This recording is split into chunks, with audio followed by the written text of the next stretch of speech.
Immigration raids turn ugly as Democrats ratchet up their rhetoric. New revelations in the Biden Autopen scandal and cover-up. And the New York Times believes that it might be time to stop shunning your conservative family. We have all that, we have new polling, and so much more today on 10-Minute Drill. Everybody get up, get up. The story of America is the story of an adventure. I can hear you. The rest of the world hears you. We are a nation under God, and I believe God intended for us to be free. Last week, there were high-profile raids at farms in California. Democrats jumped in and attacked ICE and the Trump administration for targeting families picking our food. One protester even opened fire at law enforcement. Turned out it was an illegal marijuana farm and a sanctuary from some terrifying violent criminals and also potentially child labor. 361 illegal aliens were arrested, including criminals with convictions for rape, kidnapping, child molestation, burglary, hit and run, and DUI. And among them, there were 8 unaccompanied minors potentially being used for child labor. California Governor Gavin Newsom used this inflection point to try and troll J.D. Vance, who was with his family at Disneyland. Newsom tweeted, 35% of Anaheim's residents are immigrants. Disneyland doesn't run without them. Enjoy their labor, J.D. Vance. You'll notice there that Gavin Newsom doesn't differentiate between legal and illegal immigrants in this case.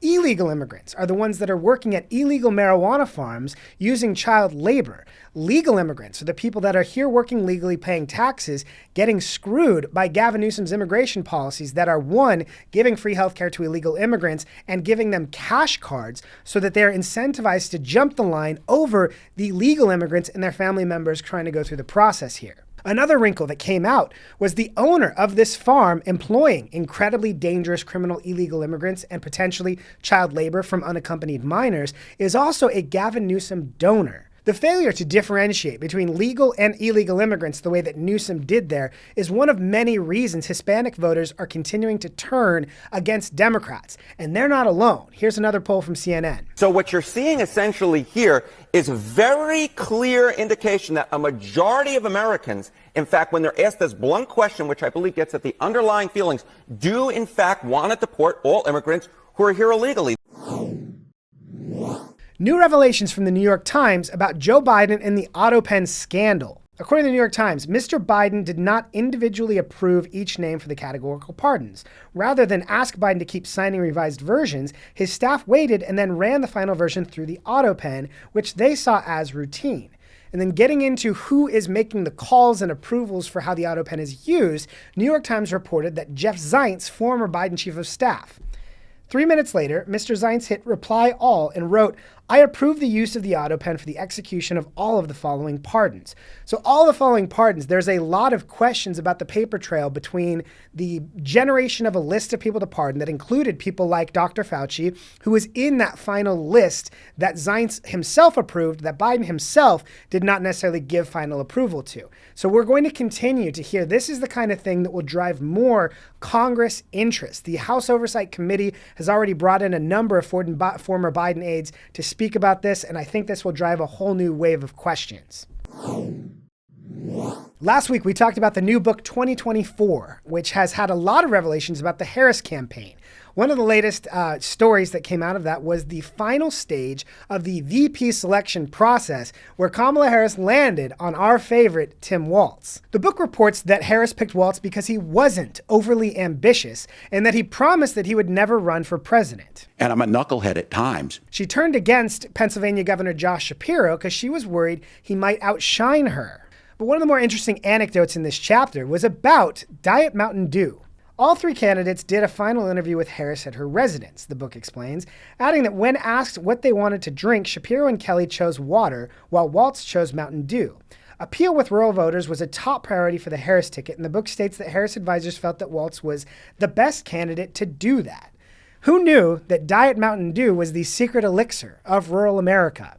But it's not a surprise that the political party that spent $20 million to understand men based on their syntax has landed on things like employing David Hogg and effeminate TikTok influencers with floppy hair as their strategic outreach to men. We just hope they never stop leaning on the talent of the one and only Tim Walz. And I'm a knucklehead at times. One theme that we've talked about on 10-Minute Drill is that this 2026 midterm cycle we're moving towards feels a lot different than 2017 and 2018, President Trump's first term midterm cycle. And one of the latest reasons for that, bonkers new fundraising numbers from the Congressional Leadership Fund and the American Action Network, the two super PACs tied closely to House Speaker Mike Johnson. Their strongest start to an off-year cycle ever, $20 million more than Democrats' best haul to start a non-election year. Meanwhile, new polling shows that Democrats are continuing to struggle. The group Unite the Country's latest poll, which was conducted with voters in 21 battleground counties across 10 battleground states, found that Democrats are still seen as out of touch, weak, and woke. Their support with white men, Hispanic men, and working class voters continues to drop. Their party approval rating is still under 35%, and they are seeing lower enthusiasm than they had in November 2024 when they lost the election. I think we all know the answer here, and it's more Tim Walz. And I'm a knucklehead at times. New York Times had a headline over the weekend that turned a lot of heads. Is it time to stop snubbing your right-wing family? And it was written by former Obama speechwriter David Litt. Now we're going to unpack this just a little bit because I thought it was very funny. Not too long ago, I felt a civic duty to be rude to my wife's younger brother. Now, if you ever feel a civic duty to be rude to somebody, that's not your civic duty speaking, you're just kind of a jerk. I met Matt Kapler in 2012, and it was immediately clear we had nothing in common. He lifted weights to death metal. I jogged to Sondheim. I was one of President Barack Obama's speechwriters and had an Ivy League degree.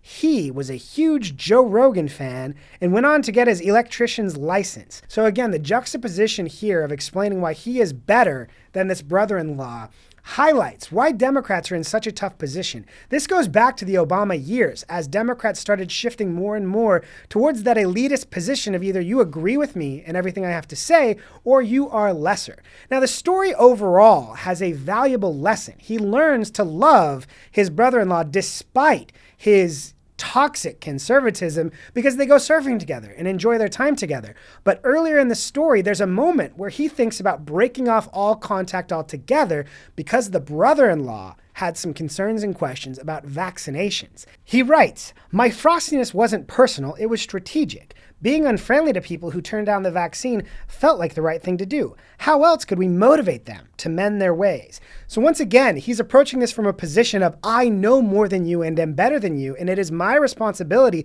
to use our relationship to try and drive better behavior out of you. First, do we even know if the brother-in-law likes you enough to care if, you leveraging your relationship to get him to do something is going to work? But also, this just goes back to the fact that if you've ever felt motivated to cut off a relationship or treat someone differently based on a difference in political views, please touch grass. Get outside. The differences we have in political views and understandings are really what makes this country work. So please, again, touch some grass, get outside, and enjoy life a little more. On Friday, America's biggest bank, JPMorgan Chase, announced new fees on fintech companies. Companies like Venmo, Coinbase, Robinhood will now have to pay new exorbitant fees to access the customer data that customers have decided to share with them so that they can do banking transactions. If you're splitting a check at a restaurant, there will be new fees on those companies. It is being called a tax on innovation and a power grab by some big banks, by Public Policy Solutions. Will Hild said, just in, the big banks are making a desperate move to try to crush competition and preserve their power to debank conservatives.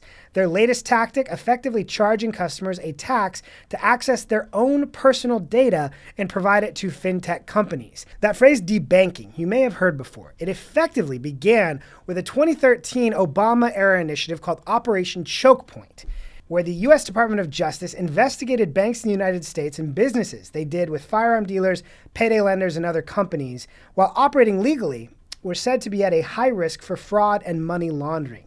That changed the lens through which banks defined reputational risk to include political risk, and it allowed banks to deny any access to banking and funding to anyone on the conservative side of the aisle on a number of issues. What began with Second Amendment groups extended to pro-life groups and a number of different conservative organizations. And so as Will Hild is describing there, this debanking trend is now being used by big banks to stifle the banking activities of anyone who uses these financial technology platforms. And we also know a lot of these big banks are run by people who are hostile to cryptocurrency, digital currencies, and things like that. So this will be an interesting issue for Congress and the Trump administration to watch as these big banks attempt to use their power to push out smaller financial technologies that we rely on every day. And we expect the Trump administration to be particularly interested because of their focus on consumer choice and allowing people to use the home appliances they like, the financial technology tools they like, all the different things that make life easier that the Biden administration and other past administrations have attempted to limit. That is all the time we have for today. Thank you so much for joining us on 10 Minute Drill. Please subscribe, like, tell your friends. Thanks again.